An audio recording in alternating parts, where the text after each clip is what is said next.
Nobody clapped when a human shuttle landed. The docking bay of the Galactic Trade Summit Station held over 40 species that afternoon, and not a single one of them turned to look at the small gray vessel settling into Bay 19. It was the cheapest bay, the one farthest from the main halls, the one they gave to species that did not matter yet. Nora Begum stepped off the ramp first. She was a short woman with tired eyes and steady hands, the kind of person who looked like she had spent her whole life solving problems that no one else wanted to touch. Behind her came Captain Leo Afzal and a team of 6, engineers and translators mostly, carrying cases of documents and gifts that had taken Earth's government 3 years to prepare, and behind all of them, holding a battered notebook and a bag of colored pencils, came Ruli. She was 7 years old. She was the daughter of Hassan, one of the delegation's engineers, and she was here because her father had no one to leave her with back on the orbital station where they lived. Nora had agreed to let her come on the condition that she stayed quiet during official events. Ruli had promised. She was already breaking that promise by humming a song as she walked down the ramp. The station was enormous. The ceilings rose so high that clouds actually formed near the top, little wisps of moisture drifting between support beams the size of skyscrapers. The floors were polished stone from a planet Nora could not pronounce the name of. Everywhere she looked, there were aliens. Tall ones with silver skin, short ones with too many legs, floating ones that looked like jellyfish made of light. Every species in the known galaxy sent delegations to this summit, because every species wanted the same thing.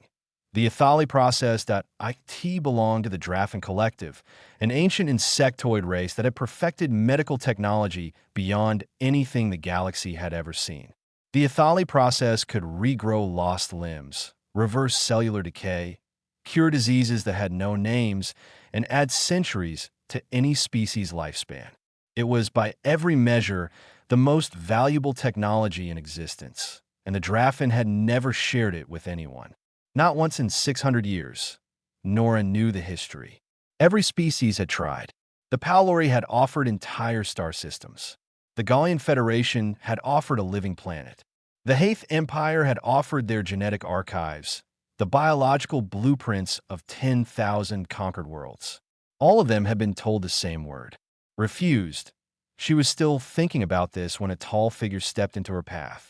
Ambassador Dol Fen of the Palori stood nearly 3 meters high, his silver skin catching the light like polished metal.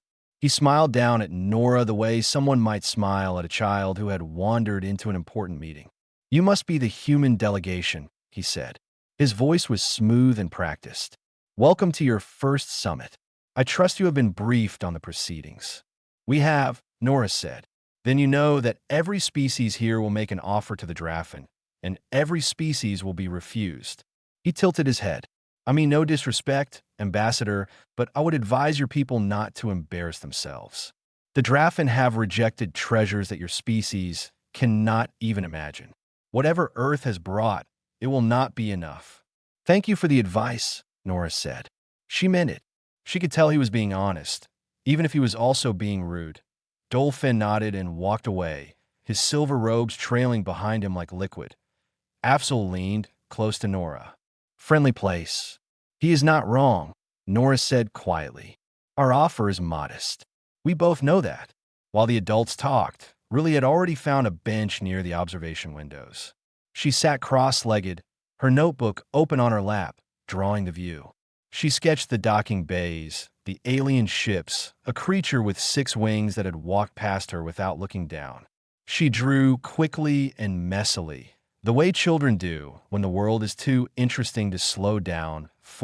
A chime echoed through the station. The opening ceremony was beginning. The delegations filed into a chamber so large it had its own weather system. Thousands of representatives took their seats in rising tiers that curved around a central stage. Nora's delegation was seated near the back, in the cheap seats, barely visible from the stage.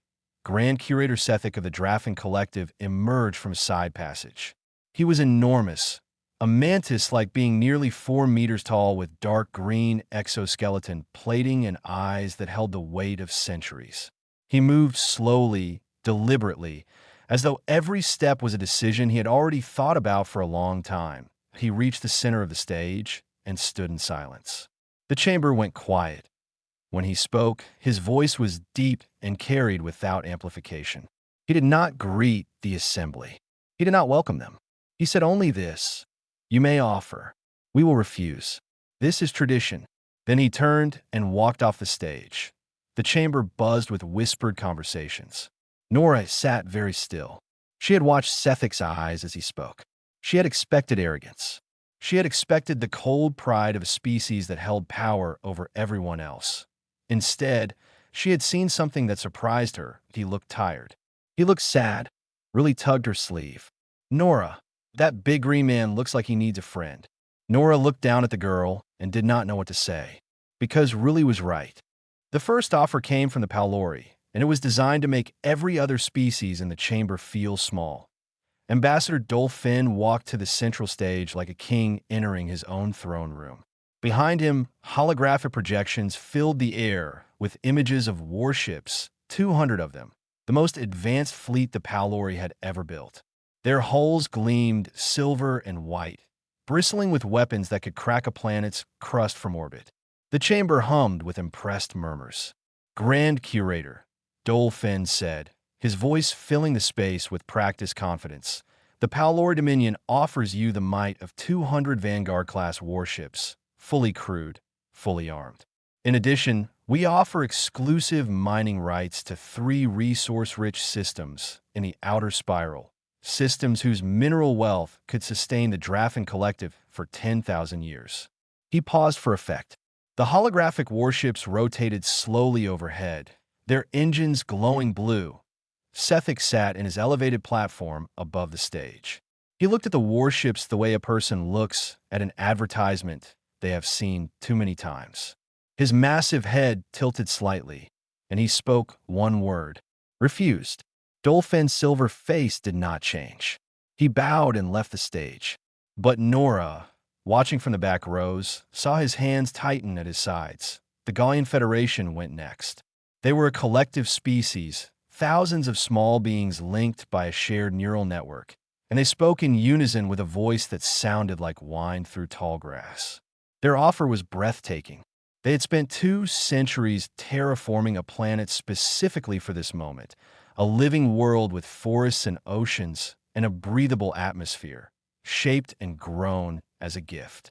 "We offer you a world," the Gallians said, "a home built with patience and love, designed to sustain any biology. It is yours, Curator. No conditions." Sethic looked at them for a long time. Nora thought she saw something in his ancient eyes, a flicker of something almost like pain. "Refused," he said. The Gallian dimmed slightly, their collective light fading in disappointment, and withdrew. Then came the Haith Empire, and the mood in the chamber changed.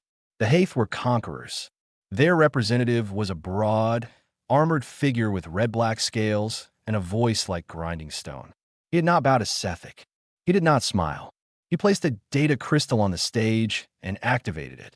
"The genetic archive of 10,000 species," he said flatly. "Every world we have taken. Every creature cataloged down to the molecular level. This is knowledge that exists nowhere else. It is yours if you share the Ithali process with the Haith Empire." The chamber went cold. Everyone knew what the Haith Archive really was. It was the biological record of species they had conquered and, in many cases, destroyed. It was a trophy case disguised as a gift. Sethic's response was different this time. He did not just refuse. He stood, his full 4 meters of height unfolding from his seat, and looked down at the Haith representative with open disgust. "You offer me the bones of the dead and call it generosity," Sethic said. "Refused. Remove yourself." The Haith delegate's jaw tightened, but he took the crystal and left. The chamber was silent for a full 10 seconds after he was gone. Nora sat through 12 more presentations that day.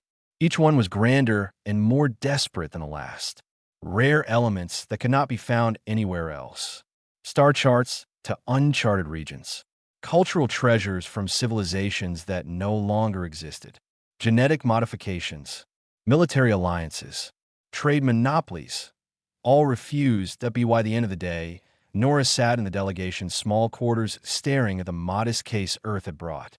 Inside were samples of rare Earth minerals, a carefully prepared proposal for mutual research, and a cultural exchange program that had taken months to design. IT looked pathetic next to warships and planets. "We could pull out," Afzal said. He was sitting across from her, cleaning his glasses. "No one would notice. No one would care." Nora did not answer immediately. She was still thinking about Sethic's face, the sadness, the disgust when the Haith made their offer, the weariness when the Gallian offered an entire world. "He is not refusing because the offers are too small," she said slowly. "He is refusing because they're the wrong kind of offer." Afzal looked at her. "What do you mean?" "I did not know yet," she admitted. In the corner of the room, Ruli was drawing. She had spent the afternoon near the Drafen delegation's private wing, where a guard had stopped her. The guard was a younger Drafen, smaller than Sethic, with lighter green plating. Ruli had waved at him and shown him her notebook. The guard had stared at her, confused, unsure what to do with a creature that was small and soft and completely unafraid. A crew member had collected Ruli before anything else happened. But now, back in the quarters, she was drawing the guard. She gave him a big smile that Drafen faces could not actually make, but that was how Ruli saw him. "Nora," Afzal said, "are we really going to go up there tomorrow and offer them rocks and a handshake?" Nora looked at the case again. Then she looked at Ruli, humming and drawing, completely unbothered by the weight of galactic politics happening around her. "Yes," Nora said, "we are." 47 species had already been refused by the time the announcer called Earth's name. The word human echoed through the chamber with all the weight of a whisper in a thunderstorm. Seats did not shift. Heads did not turn. A few delegates in the middle rows leaned toward each other and exchanged words that were probably not kind. In the upper tiers, the Palori delegation sat with folded arms. Dolphin watched with the faint, polite smile of a man waiting for something embarrassing to happen to someone else. Nora stood. She straightened her jacket, a plain dark thing with no medals or decorations, and began walking down the long aisle toward the central stage. Her footsteps were the loudest sound in the chamber. Behind her, Afzal gave a small nod that she did not see, but somehow felt. Ruli sat in the back row with her notebook, already drawing. Nora reached the stage. She had no holographic display. She carried no data crystal. She had nothing in her hands at all.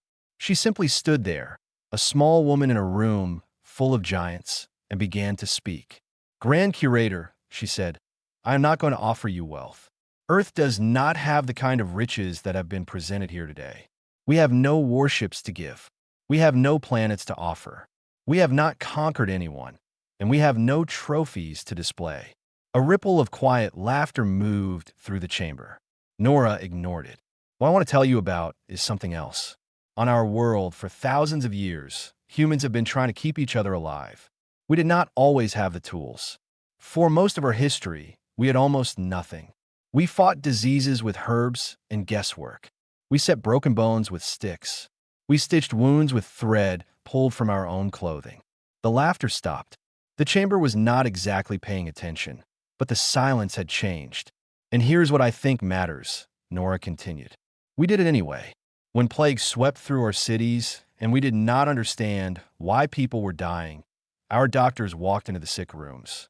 When wars tore apart our nations, our medics crawled through battlefields to reach the wounded, not because anyone paid them to, but because someone was hurt and they could help. When earthquakes buried our people under stone, strangers dug with their bare hands." She paused. She was not a dramatic speaker. She did not raise her voice or gesture with her hands. She spoke the way she had always spoken, plainly and honestly, the way she used to speak to frightened parents in the hospital where she had once worked. "Earth does not want to buy the Ithali process. We are not here to make a transaction. I am here to offer a partnership. Human doctors and researchers, working alongside Drafen scientists, sharing what we know, learning what you know, and using it to help people. Not for profit, not for power, just because there are people across this galaxy who are suffering, and if we can help them, we should." For one moment, the chamber was completely silent. Then the moment passed, and the reactions came. A delegate from the upper tiers made a sound that was clearly a laugh.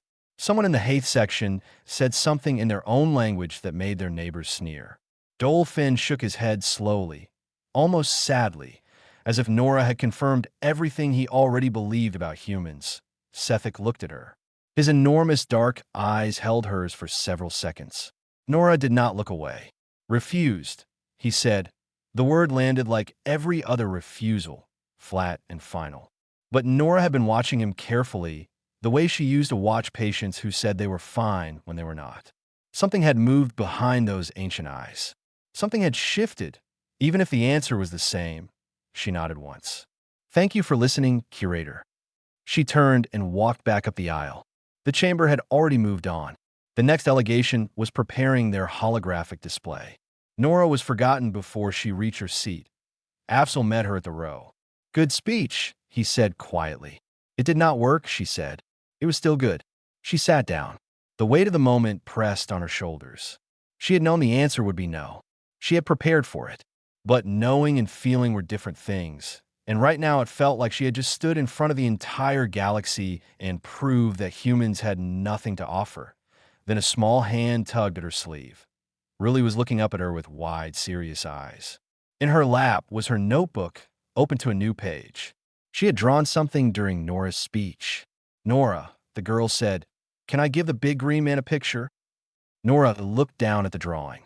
It was messy and bright, and unmistakably the work of a child. It showed a tall figure with green skin standing next to a tiny figure with brown hair. Above them was a yellow sun with a smiley face. Around them were other shapes, aliens of different sizes and colors, all standing together, T the bottom. In uneven letters, Ruli had written, "Friends are better than stuff." Nora stared at the drawing for a long time.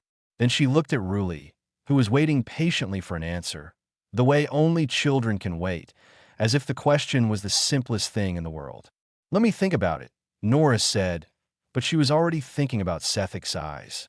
The corridor outside the Drafin private wing smelled like something between warm copper and fresh rain. Ruli did not notice. She was too busy trying to keep her drawing flat while walking. Nora had said yes. It had taken an hour of thinking, a long conversation with Afzal, where he said it was either the best idea anyone had ever had or the worst, and then really asking for the fourth time if she could please give the big green man her picture. In the end, Nora decided that the galaxy had already laughed at them once today. One more time would not matter. Afzal walked beside Ruli, his hand resting lightly on her shoulder. He was armed because he was always armed, but he kept his weapon hidden. This was not a situation that called for guns. This was a 7-year-old delivering a crayon drawing to an alien who had refused the treasures of 1,000 worlds. They reached the entrance to the Drafin wing. 2 guards stood there, tall and still, their exoskeletons a darker shade of green than Sethic's. They looked down at Ruli the way statues look at pigeons. "State your purpose," one of them said. "She has a gift for the Grand Curator," Afzal said carefully. "The offering period has concluded. All delegations have been heard. It is not an official offer," Afzal said. "It is a drawing. From a child." The guards exchanged a look. One of them tilted his head, antennae twitching. Then the second guard stepped forward slightly, and Ruli recognized him. It was the same guard who had stopped her the day before, the younger one with lighter plating. "I know you," Ruli said, smiling up at him. "I drew you yesterday. Do you want to see?" The guard stared at her. In 600 years of Summit history, no child had ever approached the Drafin wing. No one had ever smiled at a guard and offered to show them a drawing. The guard did not know what protocol covered this situation, because no protocol had ever been written for it. "I will take the item to the curator's attendants," the younger guard said stiffly. "There is no guarantee he will see it." Ruli held up the drawing with both hands. "Tell him Ruli made it. And tell him I think he is very tall and very cool." Afzal put his hand over his face. The guard took the drawing between 2 careful claws and disappeared into the wing. Afzal led Ruli back to the delegation's quarters, where Nora was waiting. "It is done," Afzal said. "Whether anything comes of it is another question." Nothing would come of it. That is what everyone assumed. But deep inside the Drafin private wing, the drawing did not stop at the attendants. It moved through 3 sets of hands, each one confused by it, each one unsure what to do with a piece of paper covered in colored wax. Protocol said to discard unsolicited materials, but something about the drawing made each attendant hesitate, and so it was passed upward instead of thrown away. It reached Sethic's chamber in the late hours of the station's artificial night cycle. The Grand Curator was alone. He sat in the dim light of bioluminescent panels that lined his walls, his massive frame motionless, his eyes half closed. He had sat through another day of offers. Another day of species presenting their wealth and their power and their hunger, all wrapped in polite words, all meaning the same thing. Give us what you have, and we will give you what we have, and we will call it Fairpoint 600 years of this. 600 years of watching the galaxy try to buy compassion. An attendant entered and placed the drawing on the table before him without explanation. Sethic opened his eyes and looked at it. A tall green figure, a small brown-haired figure, a smiling sun, other shapes standing together. And at the bottom, in the clumsy writing of a child, friends are better than stuff. Sethic did not move for a very long time. He had been alive for over 2,000 years. He had watched empires rise and crumble. He had held the Thali process in trust through wars and plagues and betrayals. He had refused every offer because he knew, with the certainty of someone who had seen too much, that every species wanted the process for the same reason. Power, control, advantage. They called it medicine, but they meant leverage. The Drafin had created the Thali process 900 years ago, after a plague called the Silent Rot nearly wiped out their entire civilization. They developed it not as a weapon, not as a bargaining chip, but as an act of desperate love for their own dying people. And when the galaxy learned of it, the galaxy came with open hands and hungry eyes, and the Drafin learned a painful truth. Most species could not tell the difference between healing and owning. Sethic held the drawing in his claws. The paper was thin. The colors were uneven. The sun had a face, which was scientifically inaccurate, and somehow the most honest thing he had seen in centuries. That a child had sent this. A child who had looked at him, an alien creature 10 times her size, and had seen someone who needed a friend. He pressed a panel on his table and spoke to his attendants. Bring me the human ambassador. 2 Drafin guards arrived at the human delegation's quarters at a time when most of the station was asleep. Afzal answered the door with one hand behind his back and found 2 enormous insectoids standing in the corridor, perfectly still, looking down at him with dark, unreadable eyes. The Grand Curator requests the presence of Ambassador Begum, one of them said. Afzal did not let the surprise show on his face. Now. Nora was already awake. She had not been able to sleep. She stood, straightened her jacket, and followed the guards through corridors she had never seen before, deep into the Drafin wing where the light turned soft and golden and the air tasted faintly sweet. She expected a formal chamber. She expected attendants and translators and the rigid protocol that the Drafin were known for. Instead, the guards led her to a small room with no decorations, no audience, and no ceremony. Just Sethic, sitting alone at a simple table, with a child's drawing laid flat in front of him. He looked at Nora. She looked at him. For a moment, neither spoke. Sit, Sethic said. She's Saturday. I have a question, the curator said. His voice was quieter than it had been on the stage. Smaller, somehow. More real. I've been asked many things at many summits. I have never asked anything in return. But I'm asking now. Nora folded her hands on the table. I am listening. Sethic touched the drawing with one careful claw. Why did the child draw this? Nora looked at the picture. The green figure. The small girl. The smiling sun. She had seen it before, but here in this quiet room, under the gaze of a being who had lived for 2,000 years, it looked different. It looked important. Really draws everything, Nora said. She draws the things she sees. She draws the people she likes. She drew you because she thought you looked interesting. She paused, and because she thought you looked lonely. Sethic did not move. His antennae drifted slightly, the Drafin equivalent of a flinch. The child saw that, he said. It was not a question. Children see things that adults learn to ignore, Nora said. Sethic was silent for a long time. When he spoke again, his voice carried the weight of centuries. "I will tell you something that no delegation has ever been told," he said. "The reason we refuse. The real reason." Nora waited. 900 years ago, a plague struck our people. We called it the Silent Rot. It killed without warning and without mercy. Billions died. Our civilization nearly ended. In our desperation, our scientists created the Ethali process. It was not designed as a product. It was not designed as a weapon. It was an act of love. We built it because our people were dying and we could not bear to watch. He paused. His massive frame seemed to shrink slightly, as though the memory itself had physical weight. When the galaxy learned what we had, they came to us. Not to help, not to grieve with us. They came to buy. They offered us things. Warships and planets and minerals and slaves. They smiled and bowed and called it diplomacy. But behind every offer was the same hunger. They wanted to own what we had built from our suffering. They wanted to turn our love into their leverage. Nora felt something tighten in her chest. "For 600 years, Sethic continued, I have sat in that chamber and listened to species tell me what they will give me in exchange for the most sacred thing my people ever created. Not one of them has ever understood what it actually is. A gift," Nora said quietly. "Not a product."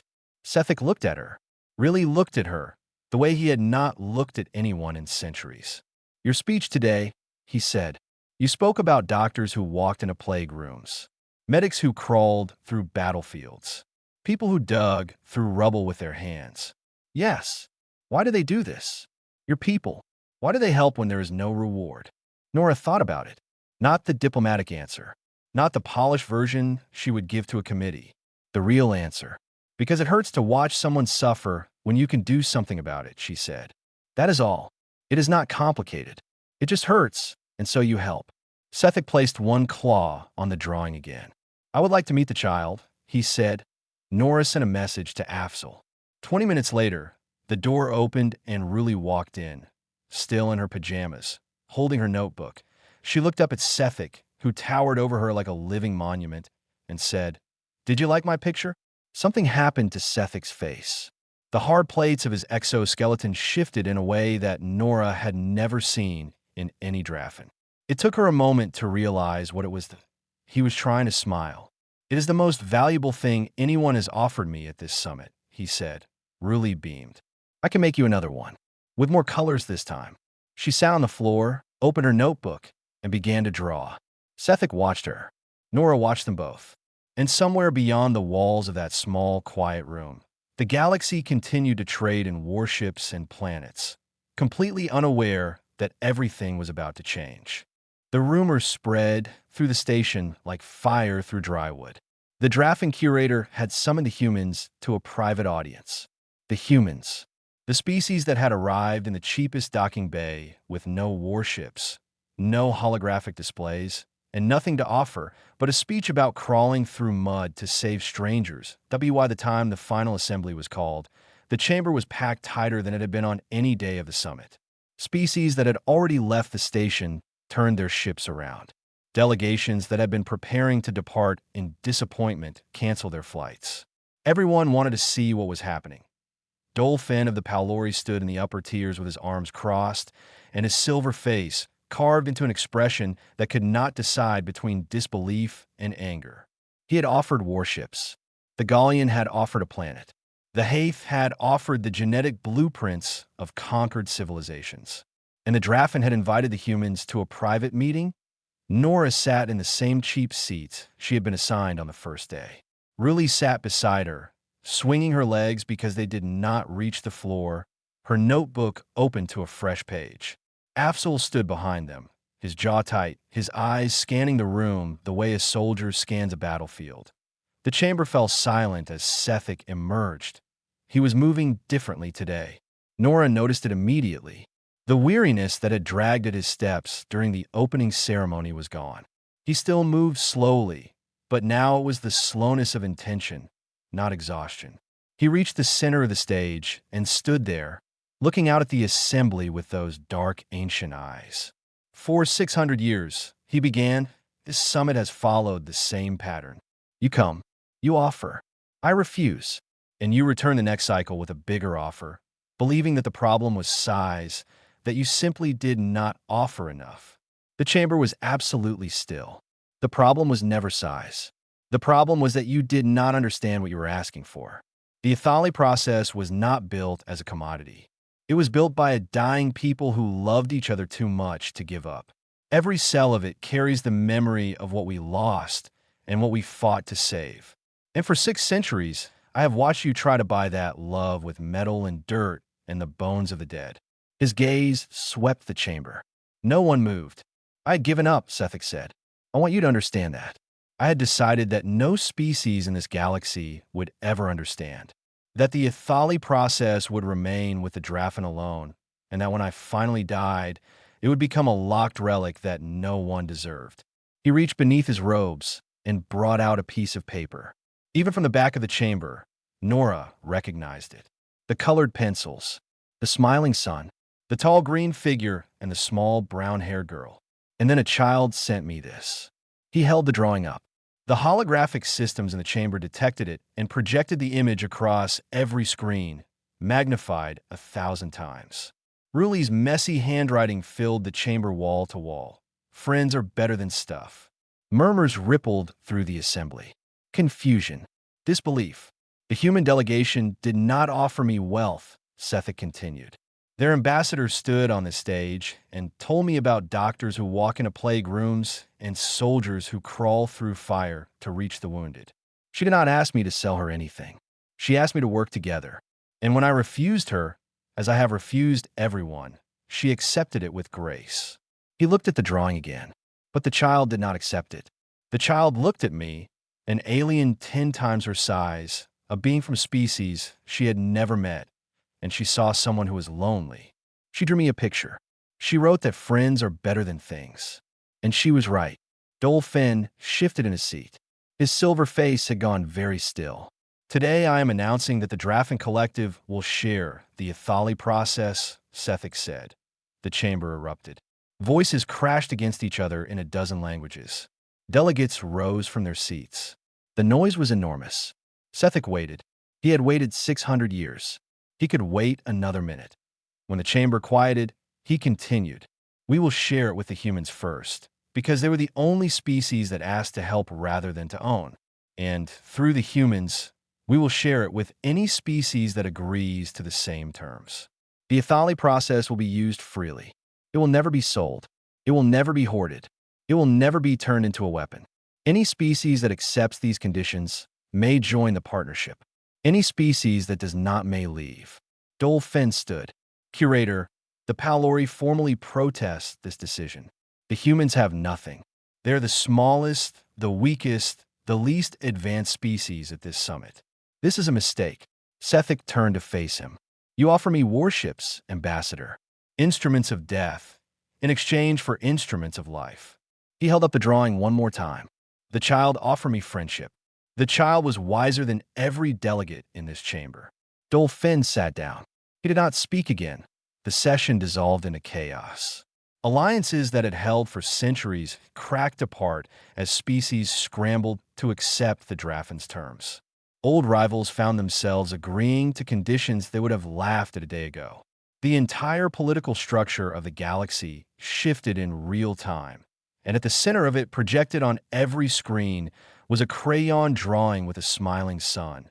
But Nora did not stay for the politics.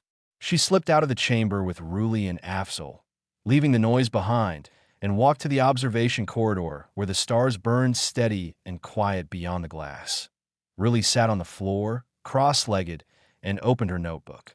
She was already drawing a new picture. This one had even more aliens, all standing together, some holding hands, some holding claws, some holding tentacles. The sun was bigger this time. It was smiling even wider. Do you know what you did today? Afzal asked the girl. Ruli looked up. I made a friend.